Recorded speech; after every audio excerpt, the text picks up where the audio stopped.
most of the difference between people that succeed and people that don't is the people that don't give up. They give up sooner than the people that succeed. People say you have to have a lot of passion for what you're doing, and it's totally true. And the reason is because it's so hard that if you don't, any rational person would give up. It's really hard, and you have to do it over a sustained period of time. So if you don't love it, if you're not having fun doing it and you don't really love it, you're going to give up. And that's what happens to most people, actually. If you really look at the ones that ended up, being successful, unquote, in the eyes of society, and the ones that didn't, oftentimes it's the ones that are successful loved what they did so they could persevere when it got really tough. And the ones that didn't love it quit because they're sane, right? Who would want to put up with this stuff if you don't love it? So it's a lot of hard work, and it's a lot of worrying constantly. And if you don't love it, you're going to fail. So you got to love it. You got to have passion. Your time is limited, so don't fit living someone else's life. Don't be trapped by dogma, which is living with the results of other people's thinking. Don't let the noise of others' opinions drown out your own inner voice. And most important, have the courage to follow your heart and intuition. They somehow already know what you truly want to become. The group of people that do not use quality in their marketing are the Japanese. You never see them using quality in their marketing. It's only the American companies that do. And yet, if you ask people on the street which products have the best reputation for quality, they will tell you the Japanese products. Now, why is that? How could that be? The answer is because customers don't form their opinions on quality from marketing. They don't form their opinions on quality from who won the Deming Award or who won the Baldrige Award. They form their opinions on quality from their own experience with the products or the services. And so one can spend enormous amounts of money on quality. One can win every quality award there is, and yet if your products don't live up to it, customers will not keep that opinion for long in their minds. And so I think where we have to start is with our products and our services, not with our marketing department. And we need to get back to the basics and go improve our products and services. Now again, quality isn't just the product or the service, it's having the right product. Knowing where the market's going and having the most innovative products is just as much a part of quality as the quality of the construction of the product when you have it. There needs to be someone who is sort of the keeper and reiterator of the vision, because there's just a ton of work to do. And a lot of times, when you have to walk 1,000 miles and you take the first step, it looks like a long ways. And it really helps if there's someone there saying, well, we're one step closer. The goal definitely exists. It's not just a mirage out there. So in 1,001 little and sometimes larger ways, the vision needs to be reiterated. I do that a lot. Boy, I've forgotten how much work it actually is to start a company. It's a lot of work. And you've got to do everything. You've got to come up with a name. You've got to come up with a logo. In addition to designing the product, you've got to figure out what to design. You've got to figure out how you're going to get it to the marketplace. You've got to do a part number system. You've got to go get bank accounts. You've got to set up charts, general ledgers, get a management information system, get a little kitchen set up, get a coffee maker, all this stuff. Well, my first saying is that the honeymoon is over. All of those wonderful things that we got for just being are now sort of just old news. We are like every other startup. We've been a company now for 6 months. And yes, you could say that, well, we had a lawsuit for 4 of those months and we had this and that. But the bottom line is the world doesn't really care. What the world cares about is what we produce. We've been a startup for 6 months. We've been spending money like we've been a startup for 6 months. And in some areas, we've really produced a lot. We've got a lot to show for 6 months in some areas. In other areas, we don't have a lot to show for 6 months. So I hope that throughout this retreat, we tend to make sure that our feet are on the ground and we realize that we're going to be judged like every other startup from here on out, and that is by what our product is and how timely we bring it to market. I'm sure that you can make some demos, maybe a small commercial app that demonstrates those things. The hardest thing is how does that fit in to a cohesive, larger vision that's going to allow you to sell $8 billion, $10 billion of product a year? And one of the things I've always found is that you've got to start with the customer experience and work backwards to the technology. You can't start with the technology and try to figure out where you're going to try to sell it. And I've made this mistake probably more than anybody else in this room. And I've got the scar tissue to prove it. And I know that it's the case. And as we have tried to come up with a strategy and a vision for Apple, it started with what incredible benefits can we give to the customer? Where can we take the customer? Not starting with, let's sit down with the engineers and figure out what awesome technology we have, and then how are we going to market that. And I think that's the right path to take. Our strategy is always to look at the 30 years and 10 years. Every strategic decisions we make, we have to ask one question. If this decision we made solve society problem, because we believe the bigger social problem you solve, the more successful you are. So if this cannot solve any social problems, we don't do it. Second, is this project is going to be successful in 10 years? If it's going to be successful in 10 years, let's do it. If it's going to be successful in 1 year or 1 month, normally I would say, forget about it. Leadership is about responsibility. The only thing we never give up, the only thing we're like a Forrest Gump. We keep on fight. We keep on changing ourselves. We don't complain.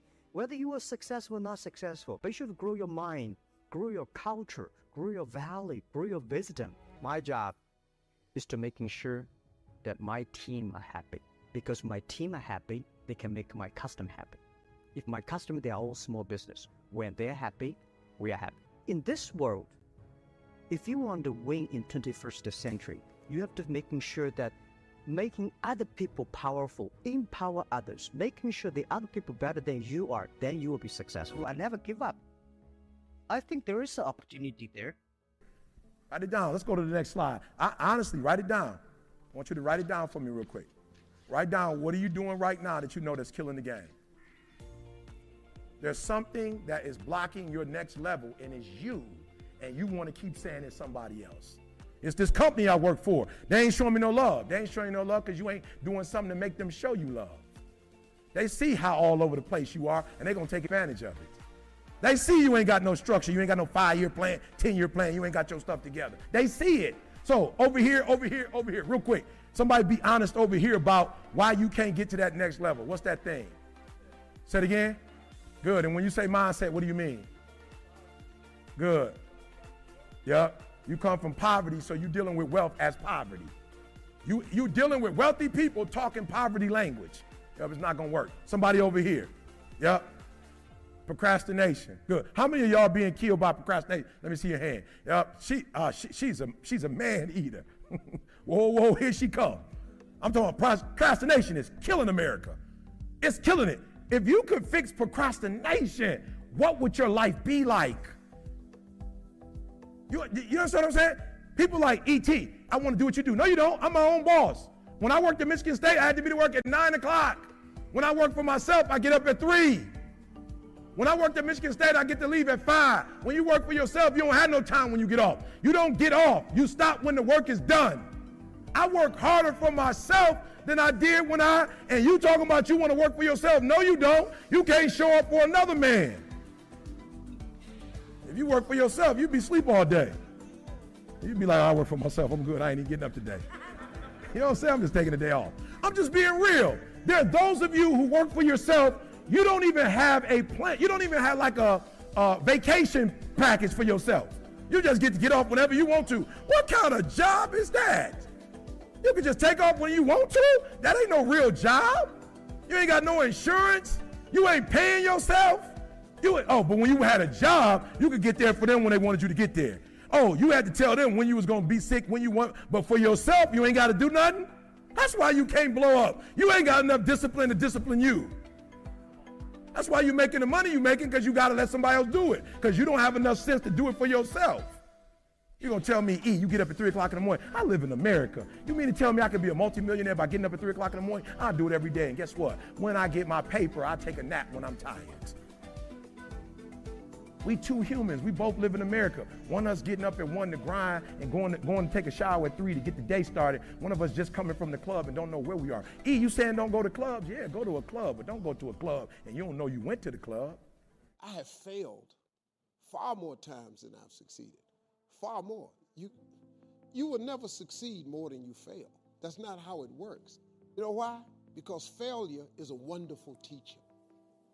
It's the only way to learn. You have to fail. Failure is a part of the process to becoming successful. I tell people this all the time. You know what they write about? When you make it. They write about when you make it.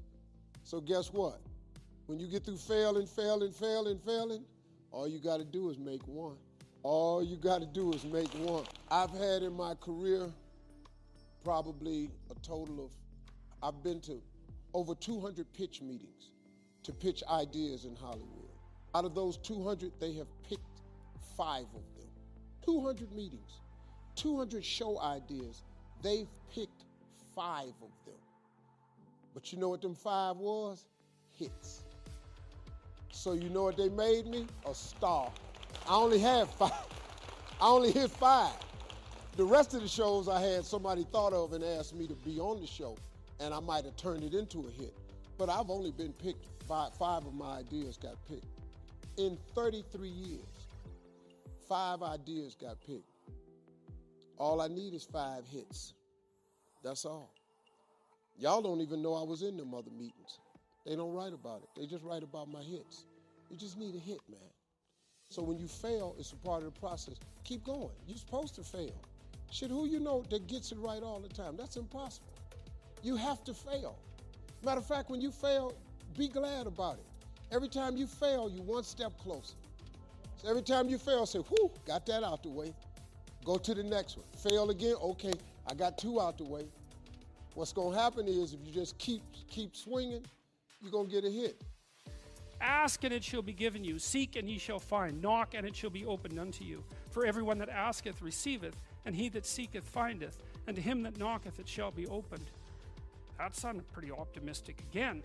But again, I think it's a description of the structure of existential reality, and by which I mean, when I'm in my clinical practice and I observe, and this is also the case with my students, is let's say people's lives aren't what they would like them to be. And so then you ask, why? Well, forget about tragedy and catastrophe, because that's self-evident, and we're not going to discuss that.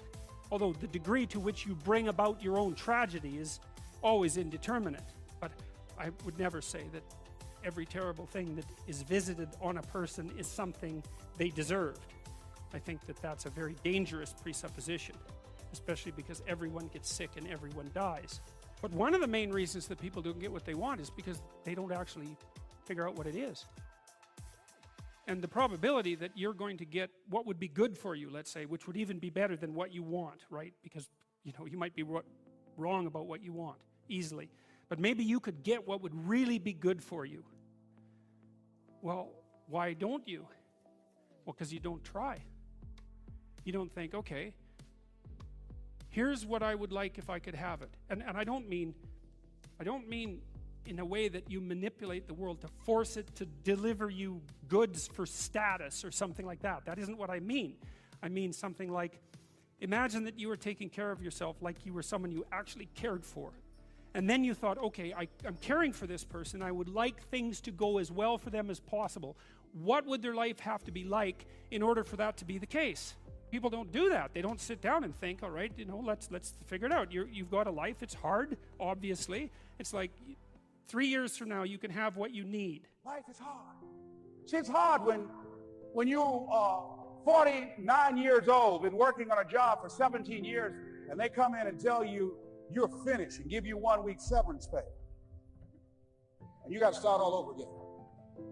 It's hard when you are married and raising children and your children are crawling and your husband dies unexpectedly. It's hard handling just the tragedies of life. It's hard. When you're working on something and you put everything you have in it, and it doesn't work out, you lose your money and other people's money. It's hard. It was rough when I lost my job, and I could not find a job. It was humiliating and embarrassing, borrowing money, and then I couldn't pay the money back when I told them I would. That's rough. How people look at you, how they respond to you. It's very hard. It's humiliating. Here's what I discovered that happens to you in life, that you will go through things, and while you're going through them, you can't understand why it's happening to you. But after you go through it, you get back and you look at it and you say, oh, now I understand why I needed that lesson. Have it ever happened to you? Raise your hand. Have it ever happened to you that I couldn't understand it then? But after I got through it, then I saw that that was preparing me for bigger and better things. As you go through the challenges of life and you look at it and embrace whatever comes to you, don't run from it.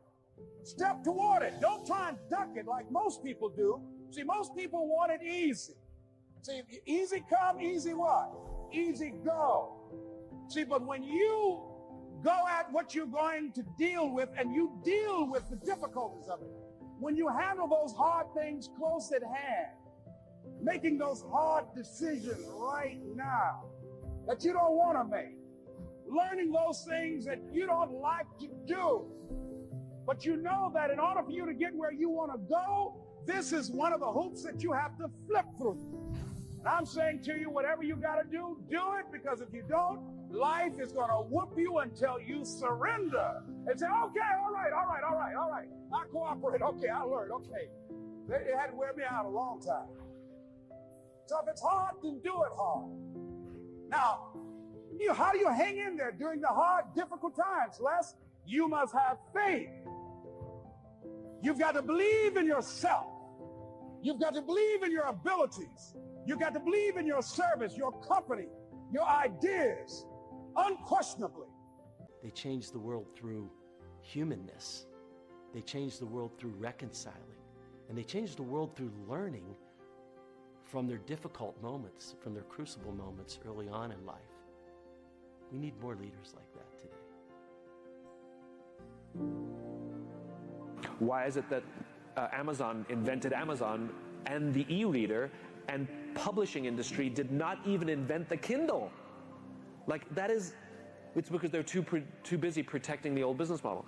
So I think if you go down this route of protectionism, of protecting what we have and staving off change, you are signing your own death warrant. And if it's not your death warrant, your business is going to become way more difficult, and another firm or another that may be completely outside your profession. Remember, iTunes, Netflix, all of these were companies completely outside their own industry. In other words, they couldn't even figure out which one of you it's going to be, because it won't be any of you.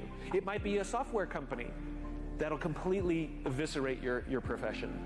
And so I think to be the one that says, okay, it won't be the way it was. We can't defend the way it was, and we're going to have to imagine, what if we were to invent our industry now, knowing nothing? What would we do? And again, this goes back to the question of why. Well, why did you get into the industry in the first place? Did you get into this profession because your parents told you to and you can make a good living? You're not going to be the innovator. You know? Did you get in this industry because you love math? You know? You're not going to be the innovator. Did you get into this industry, and do you love this industry when you really get to help people re-understand and reimagine how to build an organization? Because when you can understand the language of mathematics, when you can understand the language of a balance sheet, as clearly as you can understand the language of cultural change, it's kind of like that, right? It's the rational and the emotional. And we said it before, which is the numbers are only half a picture of the health of the business. And if you got into this industry to be of service to human beings who are trying to do bigger things for themselves, for their families, for society, through their customers, you might be onto something. So the question is, what value do you offer to the people who buy your product? Now, how would you do that in this new changing day and age? and literally ignore whatever was, because it's irrelevant, because it may or may not survive.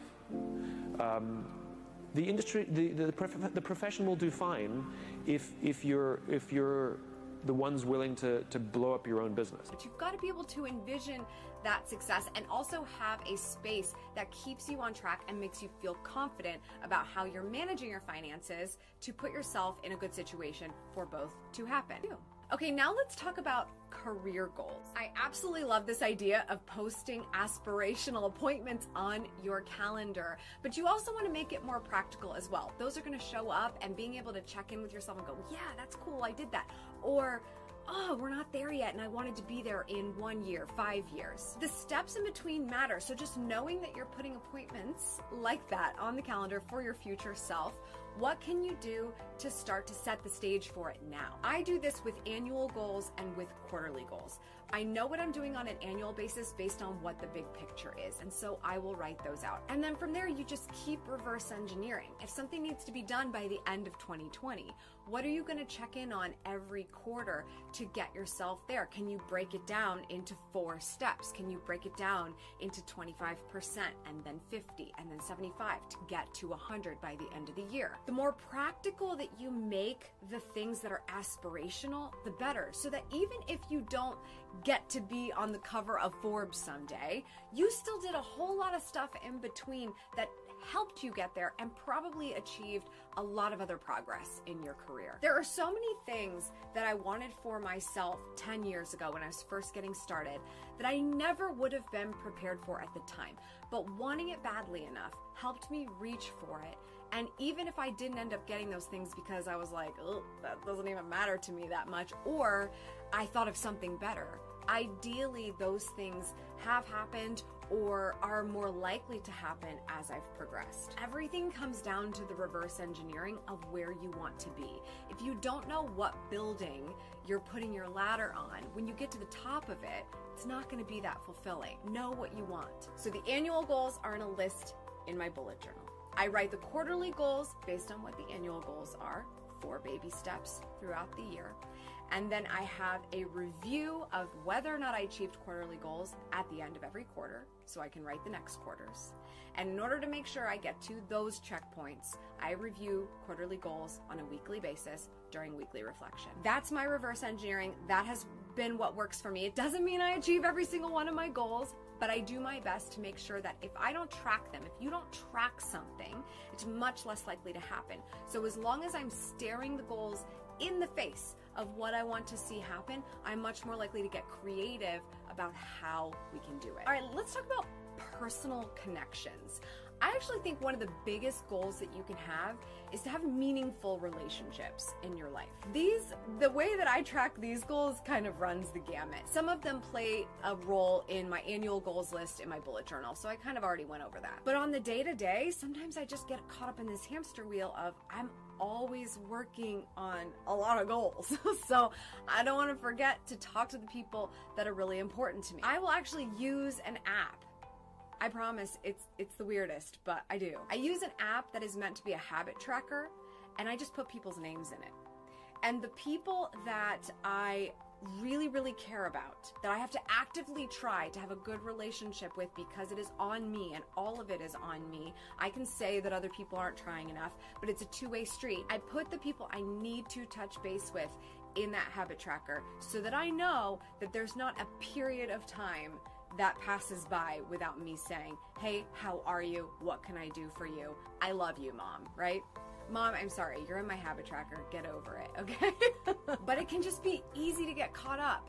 And then that's how you end up with relationships that suck and your best friend becomes distant somehow because life got away from us, and we don't want that. So if we don't want that, we have to work at it every single day. Maya Angelou said, if you don't like something, change it. If you can't change it, change your attitude.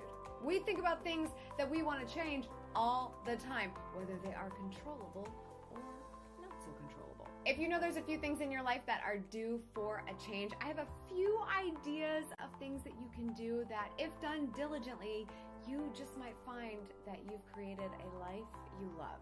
My first piece of advice And this is a big one, probably the most important of the entire list. I like to give you value right away. Be unapologetically you.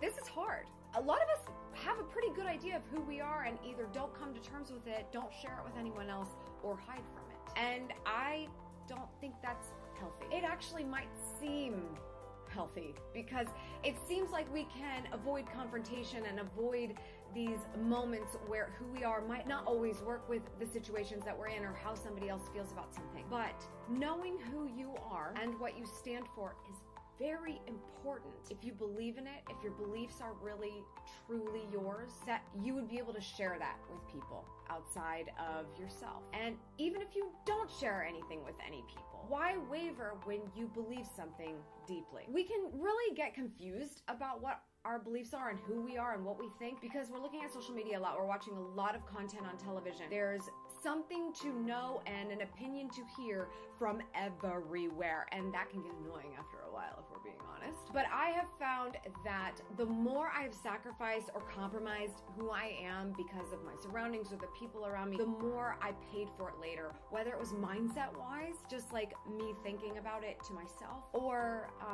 just lack of clarity to the people around me that this is just not who I am. The unapologetic aspect of this is so important. This is probably the most grand example of the advice, stop apologizing. You know how like you apologize when like somebody else bumps into you or something happens where you're like, I apologized, I don't know why I apologized, but at least I apologized. Like at least I'm a good human, right? We do that about who we are all the time, and that's not getting us anywhere. We're not building confidence. We're actively tearing down the confidence in ourselves by being apologetic for who we are. So I know that this one is not something you can turn on, but if it is a muscle, I want you to work it as early as possible because the reality is you're going to face a lot less guilt if you can have a real conversation with yourself about, ooh, you know, so-and-so didn't approve that I did this, or so-and-so doesn't approve of my life like that,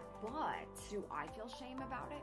Am I shameful about this? Because if I'm shameful about it, the guilt makes sense. But if you're guilty about something that you're genuinely proud of or feel good about or just like content with it, why would you let somebody affect you like that? So I think it's so important, and this will completely change your life and make you look at other people's opinions very differently when you are unapologetically you. It doesn't mean you have to be in your face like, this is who I am, you don't even know me, like this. It's not about that. That's okay if that's you. That's literally you. Then do you. That's great. It's about knowing for yourself that this is who you are and being unapologetic to yourself. The more you are not apologetic to yourself, the more you will present your best self to the rest of the world, whether they completely agree with it or not. And guess what? Even if you are 100% in the right all the time, people aren't going to approve of you. They are going to love picking a bone just for the sake of it. So do you unapologetically. Number 2, build small daily habits.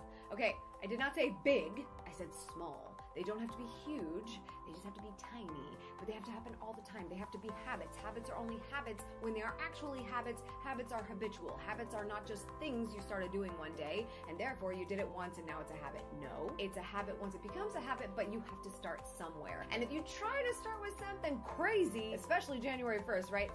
7 crazy things that will start my year. There are big habits that are gonna change my life every day. Yeah, if you stick with them. Do something small. Read 1 page a day. Do a workout every day, but your requirement starts low. 15 minutes, 20 minutes every day, but a very short amount of time to make your body and mind get into the habit. Flossing. This just has been something I have never done in my whole life until 2 years ago. I just did not see the point of flossing. I found one article that said it was unnecessary and latched onto that. But then I was like, no, Amy, time to be an adult. You need to floss. And so I only floss once a day. It's not a big deal. I found the kind I like. It's a small habit. I stick it right next to it. Amy, you can't skip it. It's right there. Gotta do it. If you want to write, you don't have to write a 500, 600 word blog post. You don't have to write a novel. Write a paragraph. Just sit down and write a paragraph. If you want to do something other than just journaling and you want it to be crafted writing, do something small. You will find that just by doing these little things, every day, a lot of other things around you change. Not just the fact that you're building these little things that are going on slowly but surely, but you look at other things differently, like, oh, I should go to bed a little early. I think I would really like to write that paragraph with an extra half hour of time in the morning. Or you'll look at things like, haven't been to the dentist in like 3 years. I should set that appointment up. If you do the little things, the big things take shape, and the little things become big, big things over time. Fear of failure. Yes, that's not uncommon. Of course, it's also a manifestation of ego, because the most important thing for the ego is the result of your action. It's focused more on what it wants to get out of the doing than the doing itself. The most important thing in a person's life is their failures, because more important, I would say, than the successes. Your main learnings and your main transformations you experience through making mistakes and failing. The successes are nice for the ego, but the spiritual breakthroughs, they come when you fail at something. So failure is not to be feared. First of all, it often opens you up to the spiritual dimension and takes you beyond ego if you have the courage to do it anyway. But also, you begin to learn what it is that is right for you to do, in many cases only by trying, by learning through failing at this and this and this, that these things do not resonate with what you really want to do. There was a time I was spared quite a few things in that respect, but and so I didn't get the job. That was very lucky, because if I had gotten the job, I would have been a dismal failure and probably would not have lasted more than a few months. And that would have been a wonderful learning, but it got shortened for me. I didn't have to go through it. We all like to gloss over our failures a little bit. But the truth is, for me, my failures in my life far outweigh the successes, many times over, whether it's, failed expeditions or failed projects, or even just those near-death moments that definitely still come to me in the night sometimes. But here's the thing, those failures they've also made me, and they've built the resilience, and they've forced me to adapt and to get stronger, inside as well as out. Because as you guys know, there's no shortcut. There's no shortcut to our goals in our life that somehow magically bypasses failure. Failure's not like that. Failure's a doorway. It's a doorway that you've got to go through if you're gonna get to where you really were aiming for. And as a young soldier, I was determined that I was gonna retry for the SAS, to go through that notorious selection process once more. And here's the thing, though, the interesting part of is that out of the 4 of us there at the end, cut down to that, 3 of those 4 had failed at our first attempt, but we got it second time round. In other words, without that first devastating failure in here, there would have been no success here.